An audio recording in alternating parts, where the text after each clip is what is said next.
ॐ गजाननं भूतगणाधिसेवितं कपित्थजम्बूफलचारुभक्षितम् उमासुतं शोकविनाशकारकं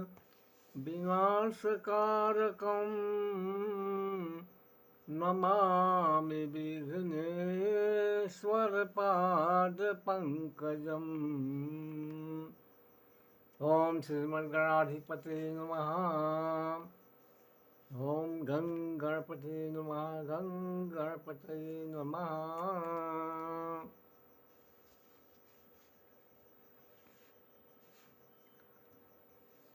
तो आज आप समझेंगे भूमि के हंसने और रोने के बारे में। भूमि जब हंसती है तो क्या प्रभाव पड़ता है और रोती है तो क्या होता है।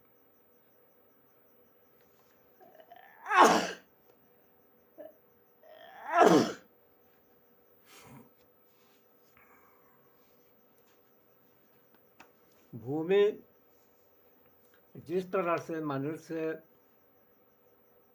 पशु पक्षी, जीवधारी हंसते हैं, रोते हैं, प्रसन्न रहते हैं, उसी तरह से जमीन भी, पृथ्वी हमारी हंसती है और रोती है। तो इसका कौन सा अवसर है जिस अवसर पर जमीन भूमि हंसती है और किस अवसर पर वह रोती है, इसके बारे में आप समझें। और रोते हुए जमीन पर क्या वर्जित है, क्या नहीं करना चाहिए, और हंसता जमीन पर क्या करना चाहिए, इसके बारे में आप समझें। तो पहले हम बताएंगे आपको कि जमीन जब हंस रही है तो हंसता जमीन का क्या प्रभाव पड़ता है और उससे कितना सुख का अनुभव होता है और क्या करना चाहिए, क्या नहीं करना चाहिए हंसता जमीन पर। तो इसके लिए हम आपको बताते हैं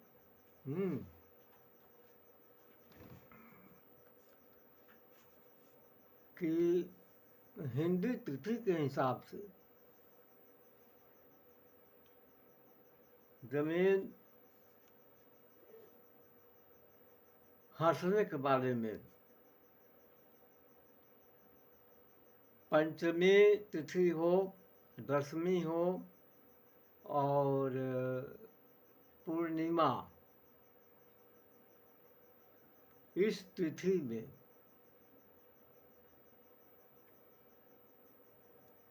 तथा पुख्य नक्षत्र हो, गुरुवार दिन हो, श्रवण नक्षत्र के चंद्रमा हो और हस्त नक्षत्र के सूर्य हो, तो ऐसे मुहूर्त में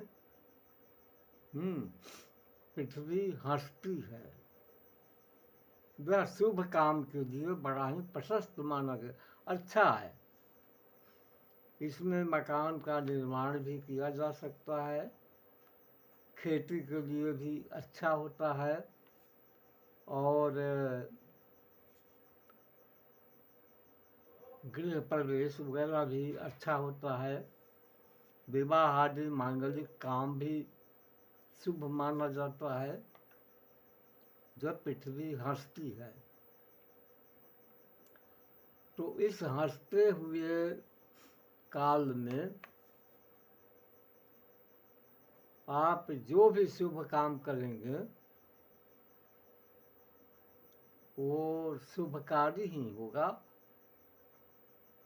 और सुख प्राप्त भी होता है। ऐसे समय में, इस तिथि में, इस दिन में, इस नक्षत्र में बड़ा ही कल्याण होता है। अब आप चलें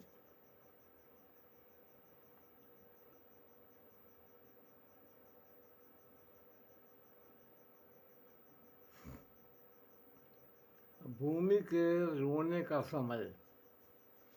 पृथ्वी कब रुदन करती है, इसके बारे में आप समझें।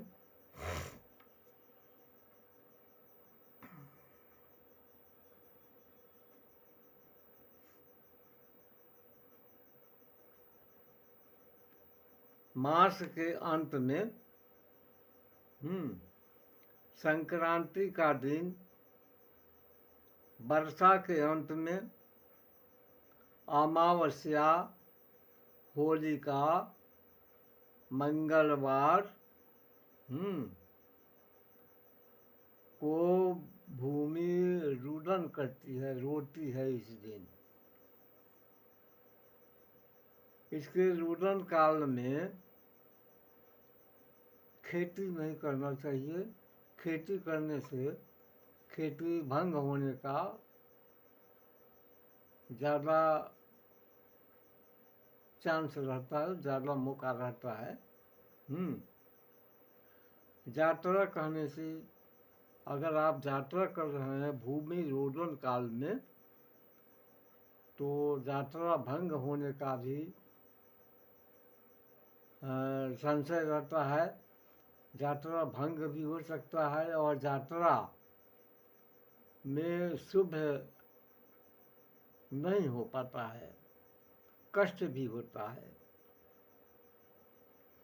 खेती कर रहे हैं तो खेती है, कृषि भंग होता है। और गृहारंभ करने से भी, गृहारंभ हो और वाणिज्य व्यापार का आरंभ करने से भी वह निष्फल होता है, अच्छा नहीं माना जाता है। भूमि रुदन काल में अशुभ होता है। ऐसे मुहूर्त में विवाह करने से मृत्यु तुल्य कष्ट तथा शारीरिक कष्ट अथवा दाम्पत्य जीवन में रोड़ा उत्पन्न होना,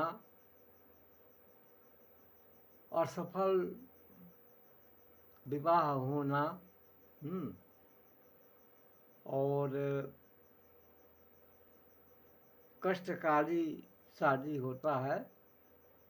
भूमि रुदन काल में अगर शादी होता है तो कष्टकारक होता है। यदि क्षौर कर्म अगर कर रहे हैं तो क्षौर कर्म करने से शरीर में कष्ट होता है। भूमि रुदन काल में क्षौर कर्म भी वर्जित माना गया है। यह हमारे शास्त्र पुराण का कथन है, विद्वानों का कथन है, ऋषियों का, महर्षियों का कथन है, बड़े बुजुर्गों का कथन है।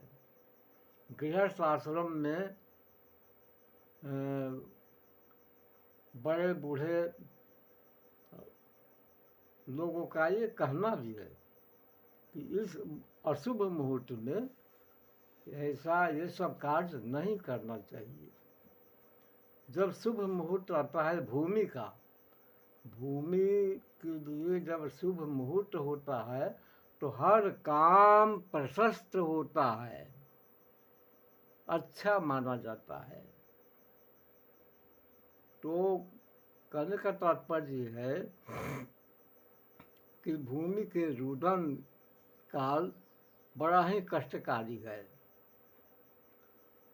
कोई भी नया काम कर रहे हैं तो हंसते हुए पृथ्वी जब होती है, हैं, तो हंसता पृथ्वी पर आप शुभ काम कर सकते हैं, जैसे ज़मीन का खरीदना, ज़मीन का लेन देन, मकान का निर्माण करना, मकान संबंधी, भूमि संबंधी, और व्यापार वगैरह संबंधी, खेती गृहस्थी संबंधी, हैं, हंसते हुए भूमि पर करने से अच्छा माना जाता है। इसमें कुआं, तालाब, बावली, नल नल नलकूप, बोरिंग वगैरह, नौका वगैरह का निर्माण तो हंसते हुए भूमि पर करने से अच्छा माना जाता है।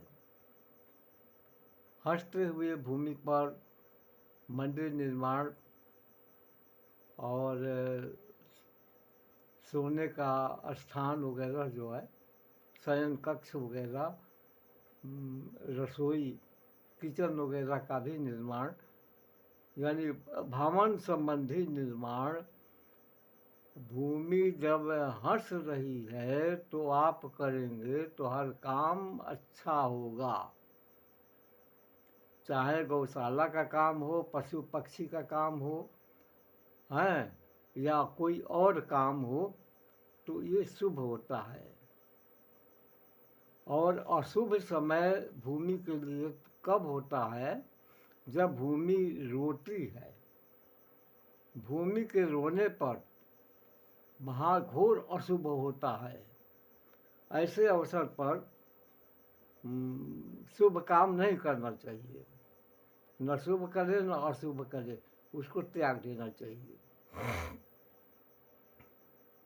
तो आप समझ गए होंगे कि हाँ, कब जो है कि नहीं, भूमि रोती है और भूमि हंसती है। हंसने और रोने का समय हम आपको बता दें, पुनः दोबारा बता देते हैं कि पंचमी तिथि, दशमी और पूर्णिमा, इस तिथि को पृथ्वी हंसती है। मुख्य नक्षत्र गुरुवार, श्रवण के चंद्रमा हो और हर्ष नक्षत्र के सूर्य में भूमि हंसती है। चलिए, रोने का समय, भूमि कब रुदन करती है, कब रुलाई आती है भूमि को, तो इसके बारे में समझिए कि वर्ष के अंत में, वर्ष के अंतिम बेला, लास्ट बेला, वर्ष के अंत में अमावस्या, होलिका, मंगलवार को भूमि रुदन में आ जाती है। इसमें भूमि के रुदन काल में यात्रा भंग होता है, कृषि भंग होता है, शुभ काम जितने भी है सब भंग हो जाते हैं। इसलिए रुदन भूमि पर ये शुभ काम नहीं करना चाहिए।